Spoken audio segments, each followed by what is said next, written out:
For today's case study, we just had 5 athletes complete a marathon and 3 athletes complete a half marathon over the weekend. And we want to analyse exactly what went well, what went wrong, and everything in between. And Dad, the marathon is a continuously learning experience, especially as coaches. You always like to say that we know a lot, but we're always learning as well, especially with the athletes. So what are the key lessons that you've taken from this marathon prep from a range of athletes about what's important about in terms of marathon training? Aren't there so many stories? And it's great fun, actually, for some people to tell their story. And for others, it's almost like reliving the agony of survival. And you've got everything in between.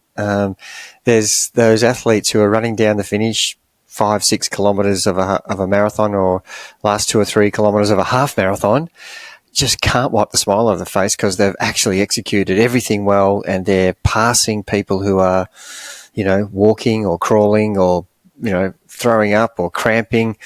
And it's such a great experience for those people because they've got other people in the race sort of saying, oh, way to go, well done, you're running well.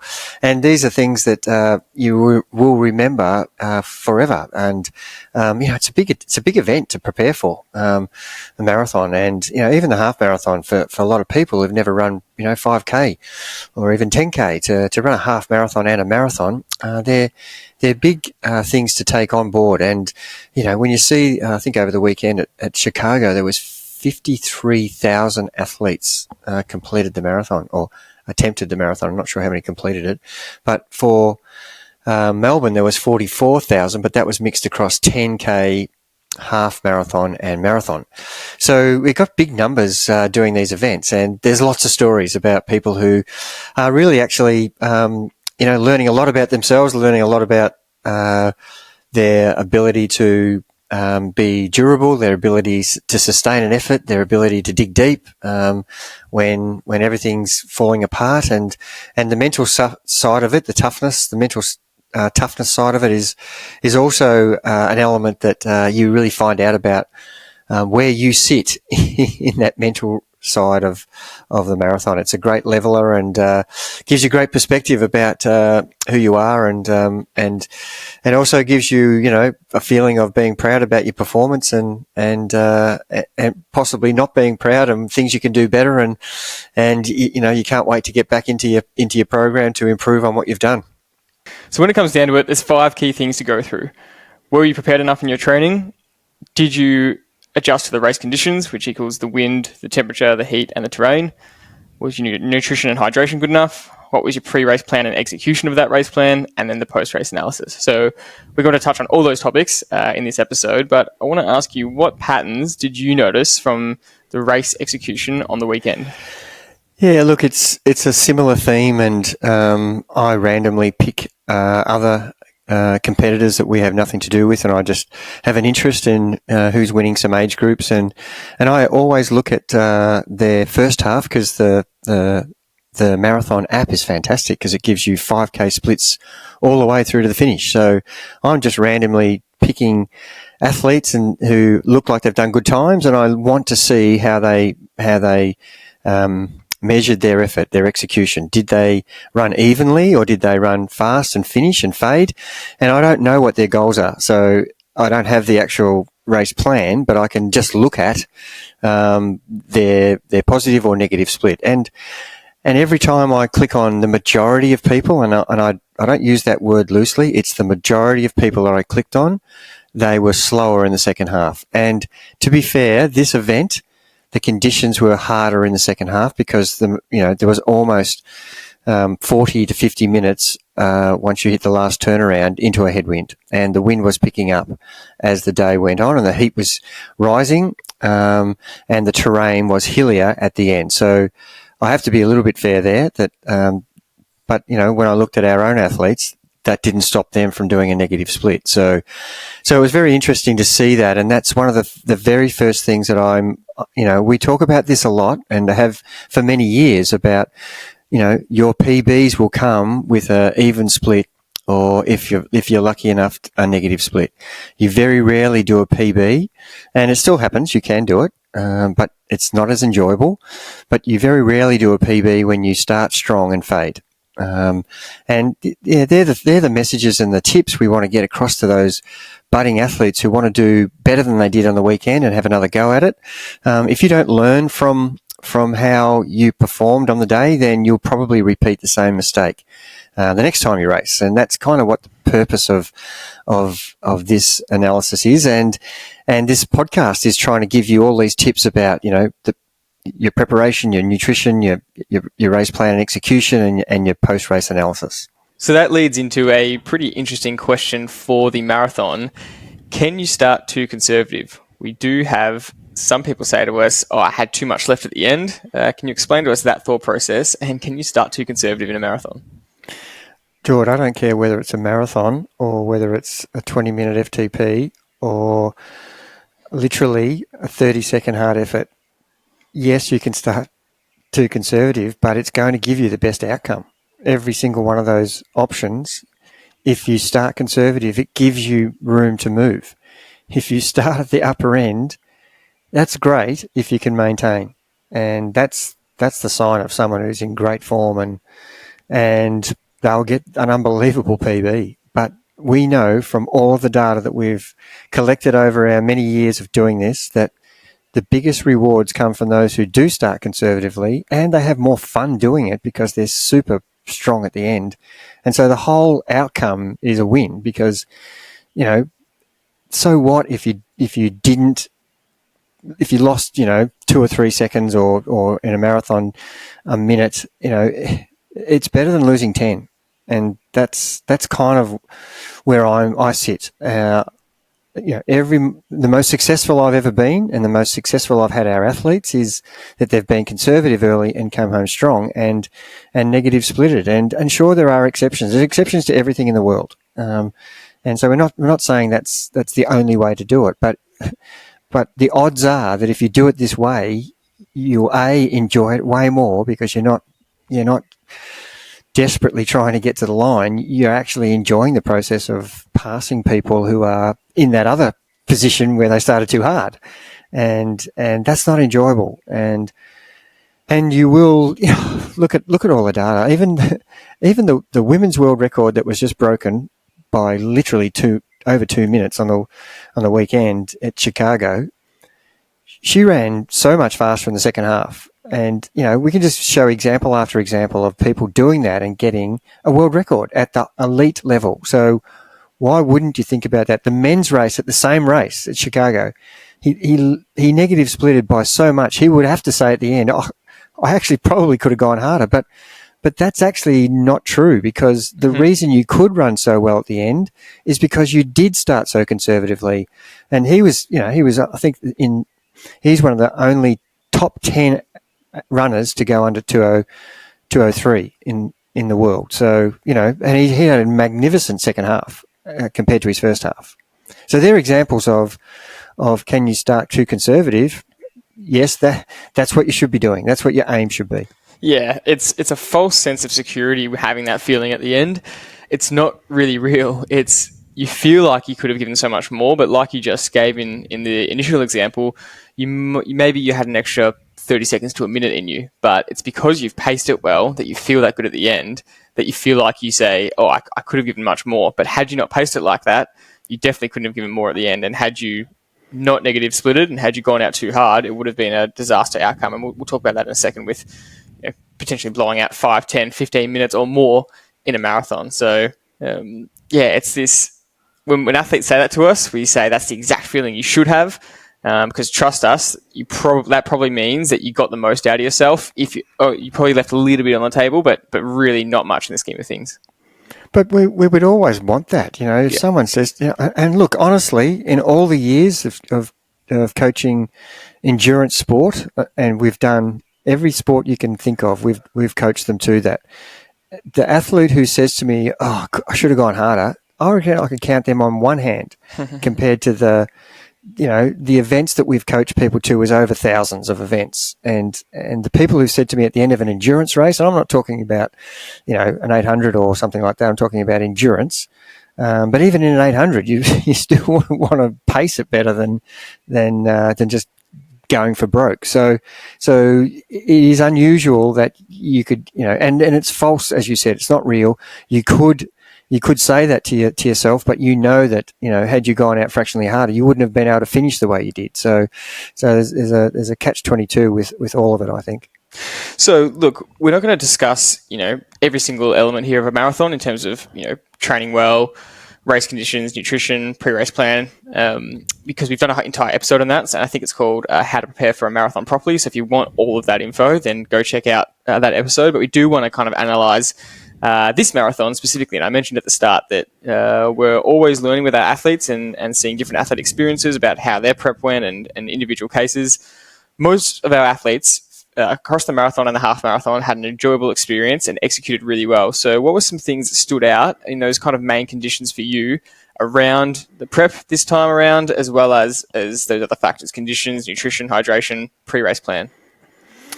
Yeah, it's an incredible amount of information that has to be sorted out before you can actually put your foot on the start line, and the preparation is obviously the key to it, and it depends on where you're coming from. If you're trying to do a marathon with a really short lead in, then as long as you've got a history of endurance training into your body, you've got good load, and you can cope with that, then you could start your preparation with some really good long running, and the are you prepared enough is really, are you prepared enough for the duration of this event? And as you know, just because the marathon's 42 kilometres doesn't mean you do 42 kilometres in your training. And some people can run 2 hours 10, and some people are going to struggle to run 5 hours. So, does the 2 hour 10 runner just do 2 hours 10, or do 1 hour 30 runs, or 1 hour 40? Because the 5 hour runner can't go and do 5 hour training runs as his long run, or her long run. So you have to understand that you have to build your load over many, many weeks. And if you don't give yourself enough time, that would be the big limiter to get you to do as many long runs as possible. And we really emphasise that the long run is the key, as long as you're doing the other training as well. You can't just have the long run and not any of the other training.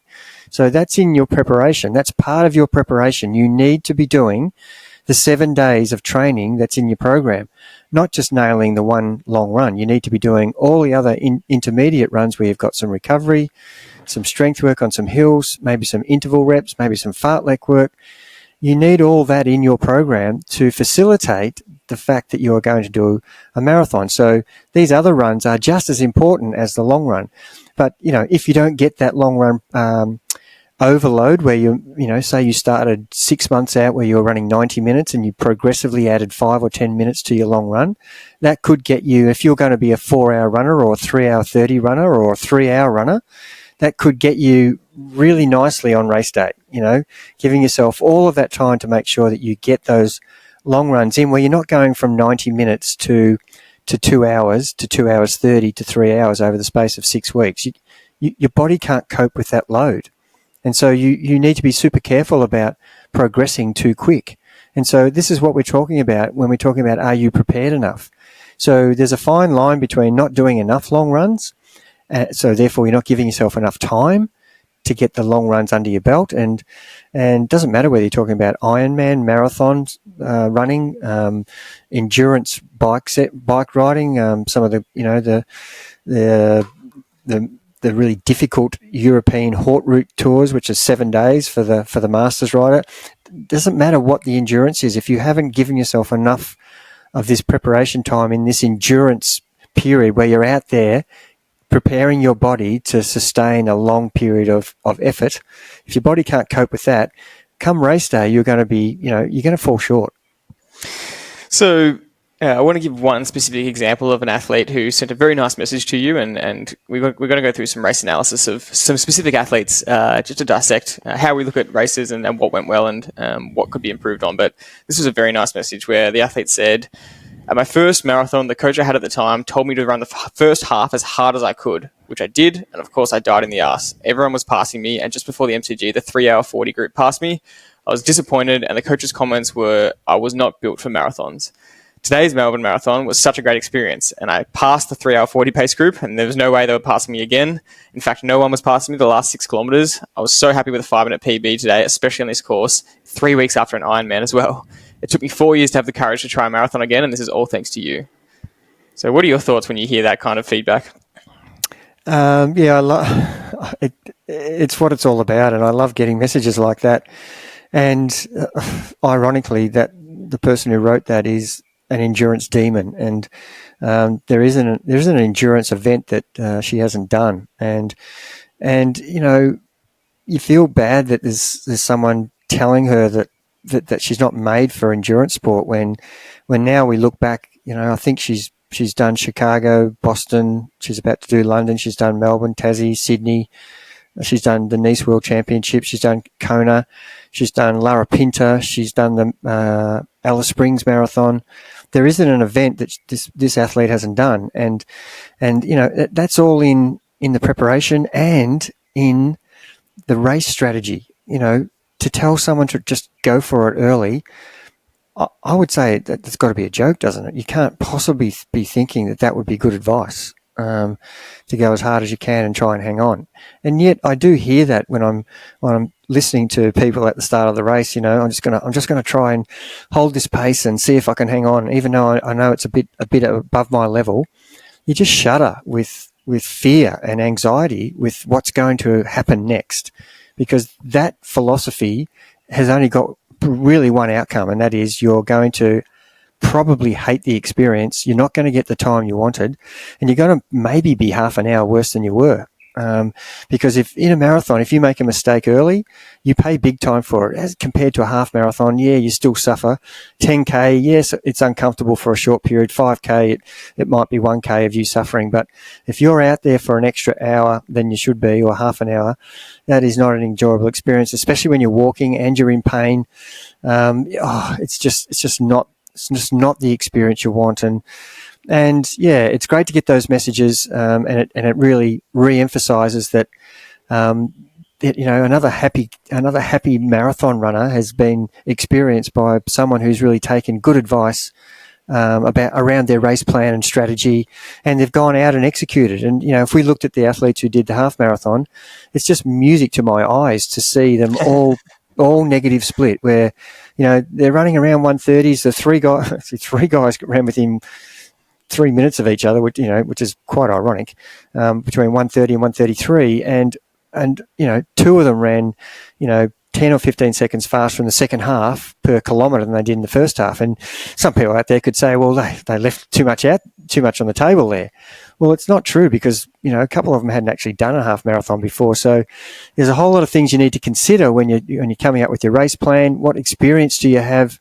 Have you done this pace in your training, and have you been able to do it for a full half marathon or near to it? So these are things we're asking in our race plan, so that when you come to execute, you are clear on what your capacity is, what your capabilities are, what your current form is. And I had a great conversation with him, one of the other marathon runners, and his goal was trying to get as close to 4 hours as he possibly could, and we both agreed that he was about a 4:05, and I said to him, and this is where other key topics come into it, look, it's actually going to be a northerly on this day, and from Elwood all the way back to the finish line, which is 40-50 minutes of running, it's a 25 kilometre headwind, and at the end of Melbourne you've got to run through some hills. So the finish in this race is super hard for someone who's actually trying to run 4 or 5 minutes better than their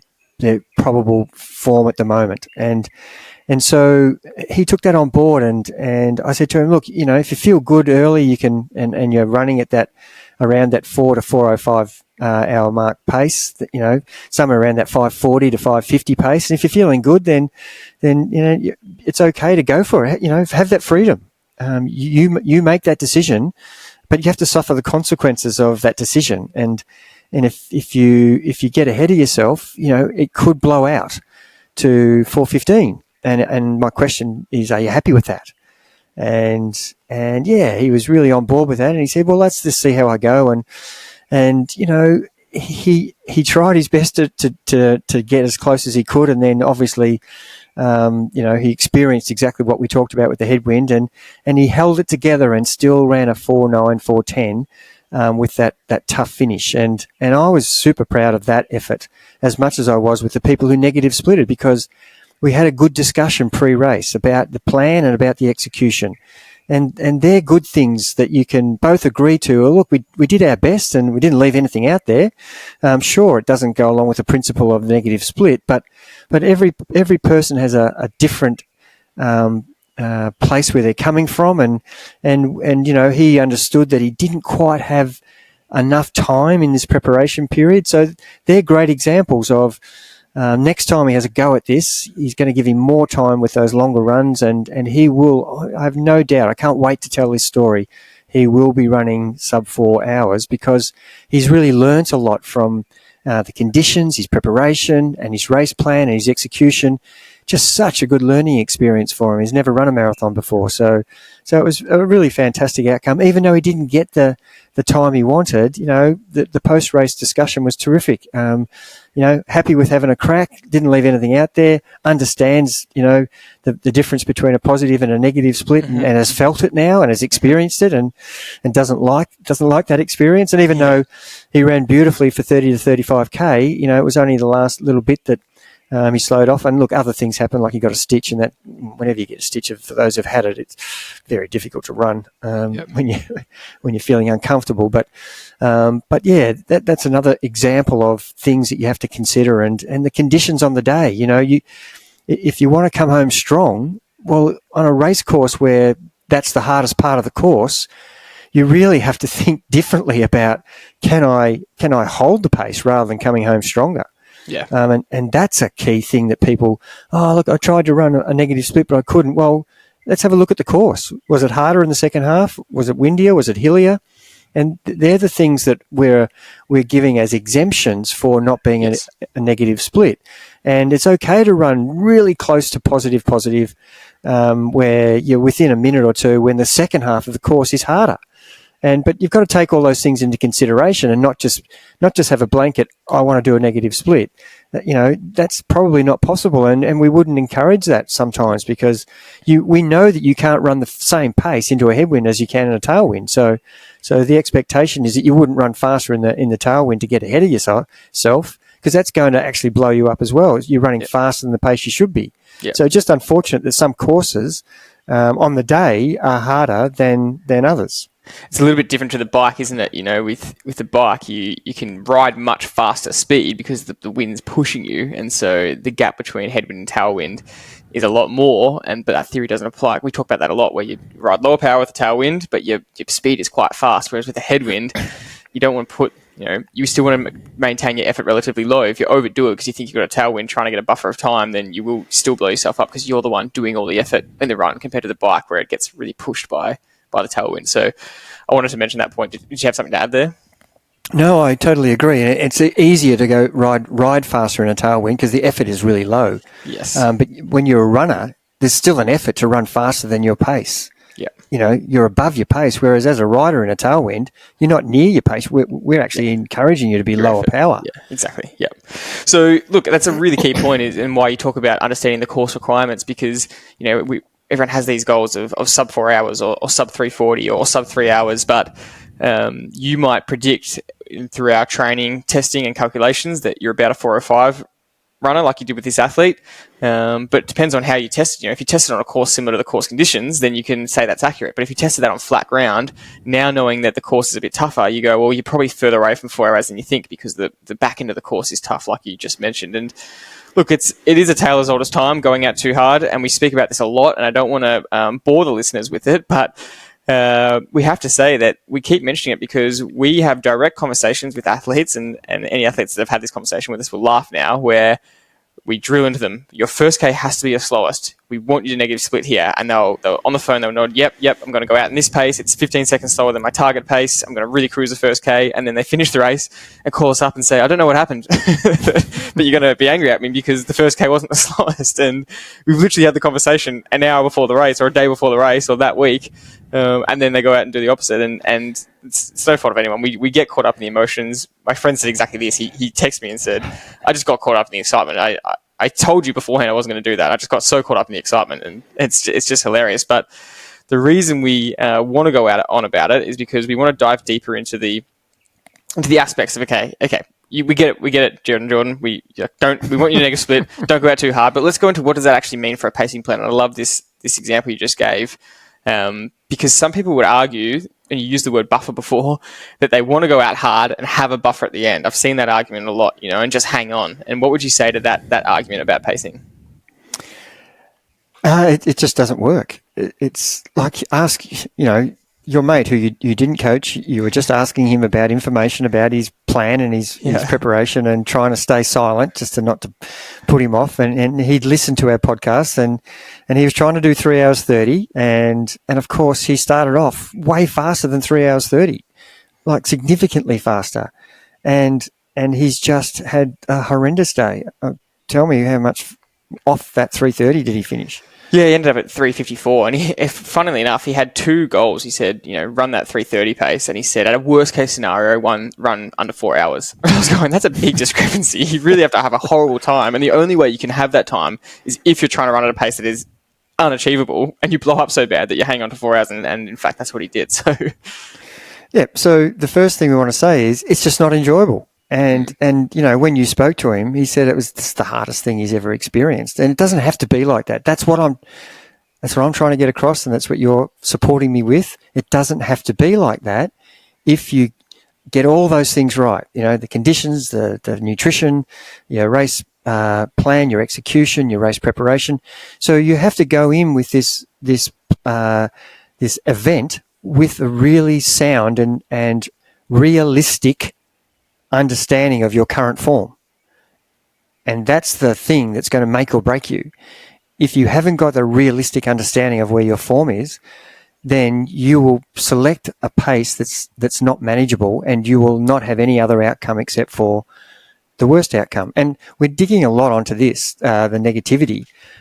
I'm wanting people to think more the other way. Celebrate the everybody who got it right. And we want to encourage more people to be in that group. And unfortunately, when I look at the race, I see 90% of the people having that horrible experience, and I see 10% of the people celebrating how great marathon running is and can't wait for the next one next weekend. That's how excited they are. I want to do another one. And I just don't. I want to get this message across. I don't care how you look at it, which angle you come from. If you just stick with these basic principles that we're talking about, you will have the experience that is such a fantastic day. And marathon running is a big day. It's something that you'll not do too many of, and there are exceptions to that. People have done 20 or 30. I saw one guy come through the finish, and his first marathon, he's a Spartan. And for those who don't know what a Spartan is, in Melbourne, the people who've done every race since the inception, I think it was 1984, was the very first Melbourne Marathon. So he's done every race, and this was his 40th marathon. So he's done 1984 to 2024 is 40 marathons, and he wears a Spartan top, and I don't know what time he came in, but he was still running, which was great. But that's an example of someone who's been able to do so many marathons, and yet. Over that journey, I would love to know whether, each of those marathons he's learned any lessons about how to execute. And it all comes down to enjoyment the coefficient is highly relatable to your execution and your race plan. I think that's such a brilliant point. And there's this notion that because the back end of a marathon is so tough for people, and if you've paced it incorrectly, the back end of any race is just absolutely brutal. And there's this really good sense of accomplishment and sense of triumph when you are in that much hurt and you push through. You do finish feeling pretty proud of yourself, and as you should, because you are in the hurt locker, you are mentally pushed as much as physically. And to get through that, there is this huge sense of accomplishment. But the point you're making is that it actually doesn't have to be that hard. You're making it harder on yourself than it needs to be. And that feeling that the people get when they pace it properly and negative split, it's actually mentally not as challenging, which sounds really weird to say, and therefore more enjoyable. And then when you finish with that feeling of, I probably could have gone a little bit more, any race doesn't have to be that feeling of this incredible thing that you couldn't get over. In fact, it shouldn't be. It should be a more enjoyable experience where when you've paced it properly, you feel so strong coming home. And that actually should be the experience, which a lot of people don't get. A lot of people think it's supposed to be the hardest thing you'll ever do and the hardest mental thing you'll ever do. It's a really nuanced thing I'm talking about there, but it's not supposed to be that ridiculous, tough kind of push through thing. Yeah, but look, don't get me wrong. You will be challenged. It is a hard thing to finish. Whether you've got the pacing right or wrong, yes. It is still hard to finish. But my message is, if you be more disciplined and take on the challenge of holding back, that's a challenge in itself. In some of these events where there's 10,000 people running around you, bumper to bumper, it's a challenge to let them run around you whilst you're slowing down your pace. That takes discipline, and I'd rather you concentrated really hard early so that you set yourself up for the glory of the second half. And all those people who are knocking you over on their way past you early, you've almost feel like, yelling at them all, now who's knocking who over? As you're running past every one of those people who've gone ahead of their capacity, their ability, their pacing, and that's the challenge. I would say is the thing that people should concentrate more on, is getting the start right and set yourself up, and then you can run the pace that you're meant to run, and what we're all trying to do, run faster at the end. And I'm not saying that's what's going to happen in a marathon, but you want to hold on to your pace, and if you've done it really well, you can actually run slightly faster. Even the most elite runners at the world level are doing that. So, we can drag out 1,500 metres, Ingebrigtsen's, where he jogs the first lap and he, negative splits every lap in a 1,500 from that point on. There's millions of examples, and people will say, but there's other examples of people who go out hard and still get the result they want. But I would say to them, they could actually get better results if they didn't race like that. Yep. And so the point of this podcast is to congratulate people who have actually got all those things really well done, because they're in the minority. Yep. And I think if we can spread the message to get more people in that minority, and so that becomes the majority, I think we've achieved something. And so I want to finish by dissecting the race plan part and getting the nuance right of how to know exactly where you sit and getting your ambition and ability aligned and not confused, as you say. So that conversation you had with that athlete around the fact that they were probably a 4:05 runner and they really had this goal of wanting to go under 4 hours, and you have to have a really specific conversation around, look, it doesn't seem like much of a difference, but I really think the top of your range is kind of 4:05, maybe 4:03, but the bottom of the range is 4:08, 4:10, and that's where you can really accurately predict where their ability is. And you had to, and to an athlete that might sound like, well, if I'm right there, surely I can just dip under 4 hours if I really have a good race output. And you're having to say, actually, no, I really think the top of your range is 4:05-ish, 4:03-ish. And if you try and dip under 4 hours, it's going to ruin your race. So kind of talk us through that chat with the athlete. I think it's really good for people to understand that, it's at that level when it's, if you're aiming for going under 3:40 or going under 4 hours 30 or under 5 hours, a couple of minutes might not seem like that much, but you've really got to be quite specific with your own race plan and what your actual ability is. And to be fair, Mitch was on board with everything, and we had a great conversation because we went through all the scenarios. Okay, let's work out, if you ran 5:40 pace, that's going to give you a 3:58, 3 hour 58. And all the training you've done lots of 5:40 for 25k, 30k, 32k. You've done some good stuff, but we haven't done it for long enough. We haven't had enough preparation. I'm pointing out things about the preparation in our decision making, and he's saying, yeah. And I'm saying, look, we've only been going this amount of time.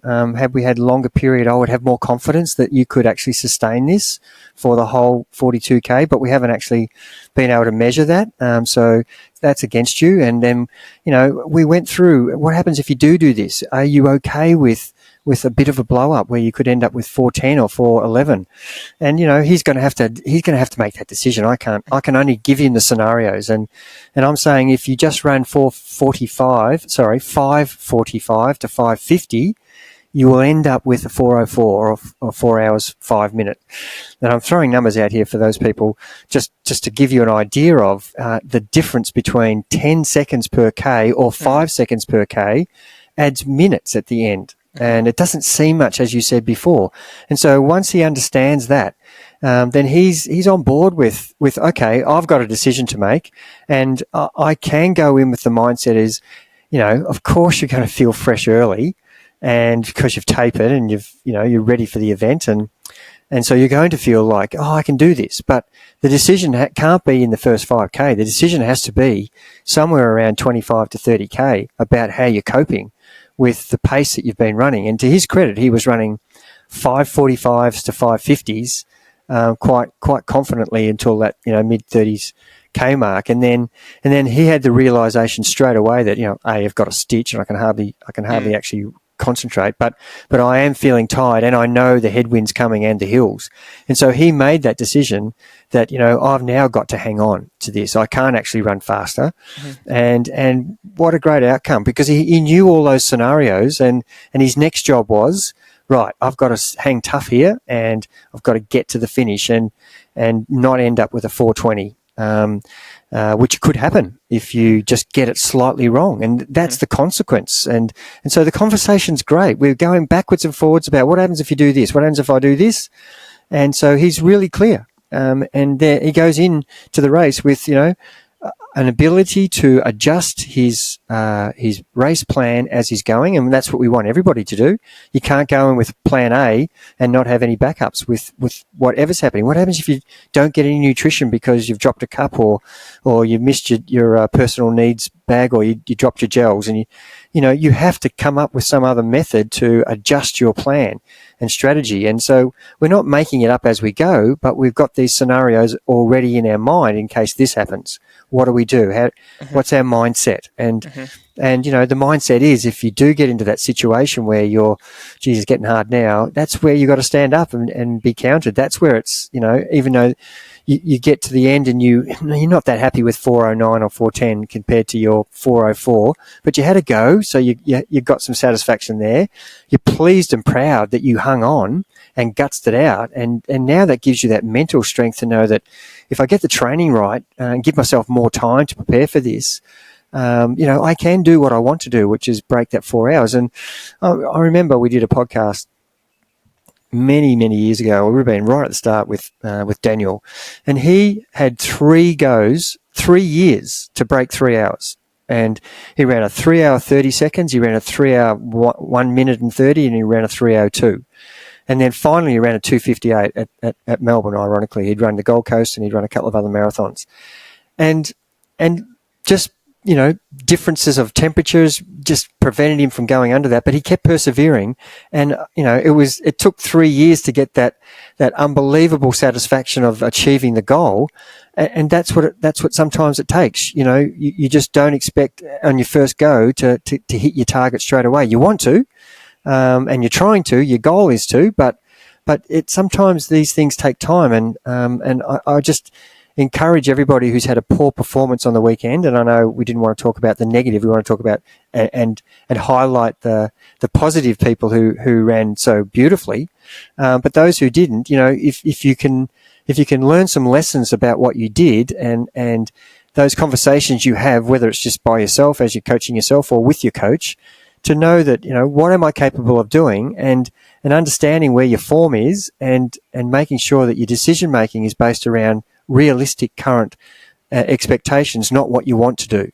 Yeah, I just loved that conversation you had, and I think it's really telling of the thought process that all athletes and coaches should be going through, and addressing all scenarios, and yeah, it's hard to let go of a goal in your head when you go, I really wanted to hit this. I really want to go into 3:30 or 4 hours. I've had that in my mind for months.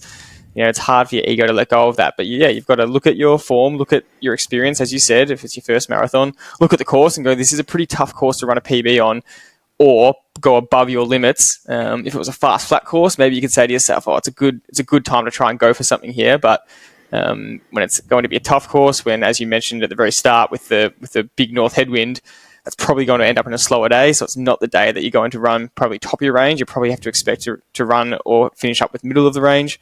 There's all these things. Apply. Look, George, there's a whole lot of things. When you look at the elite runners on the day, their times were very slow compared to what the expectations were. And some of the other good age group runners, they found it a tough day. So you've got to factor that into your overall time as well.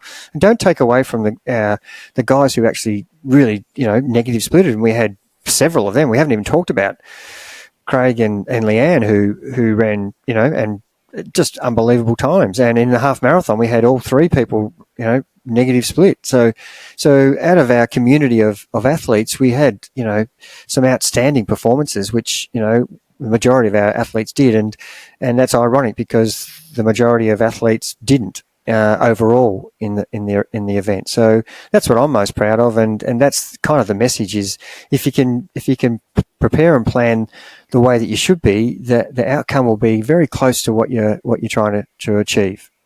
Yeah, I think that's a good point to finish off on, is that our athletes who had the most enjoyable experience on race day in the half or the mara either negative splitted or it was equal. And when we say negative split, we're not trying to say run 3 minutes faster in the second half than the first half. We either just mean run the same time or run fractionally quicker. But holding on at the same time, especially in this kind of course, which we've mentioned, would have been an incredible effort. And if you're fractionally slower, we probably count that as a very well-paced run as well, because you can expect the back end to be slower. So if you're within a minute or so, a minute and a half of that first half, then you've probably still executed pretty well. And that's that holding the pace that you were talking about, where we're not expecting you to lift the pace by 10 seconds per kilometre in the last few kilometres. Often you're just talking about lifting the effort to hold the pace and maintain the pace. And that's kind of the key to good running at the back end of any race, including triathlons. Yeah, I couldn't agree more. And look, I've got a little mini rule that, someone who blows out to more than 30 seconds per kilometre has had an absolute blowout. People who can hold on to anything under that, they're still challenging themselves to manage it. But once you go over 30 seconds, it quickly becomes a minute per kilometre, and all of a sudden you've lost 30 minutes over the last 10 kilometres, or over the last even 20 kilometres. You're losing. If you lose 2 minutes per kilometre, which is when you do when you walk. And it could end up being 30 or 40 minutes slower than you wanted to. So, again, not to finish on the negative note, but I just want people to see that there are better ways of achieving it. And look, the thing that amazes me is the popularity of running again, which is, not seen since, I remember in the 80s, it was just a boom thing to do. And I'm loving the fact that people are getting out there and running. And I just want people to have a better experience, actually, and enjoy the races for what they are. It's great to see people having a crack. But if they just got some better advice, it would be a far more enjoyable experience for most people. That's it for this episode. As you said at the start, there are so many stories behind the marathon, so we really wanted to dissect it and chat about a few different things. If you've enjoyed it, and if you want help being coached to your own marathon, whether that's any running event solo or any running inside a triathlon, including the marathon and the Ironman, then make sure you go to trivelocoaching.com.au and apply for our coaching services there. Thank you very much for listening, and we'll see you next time.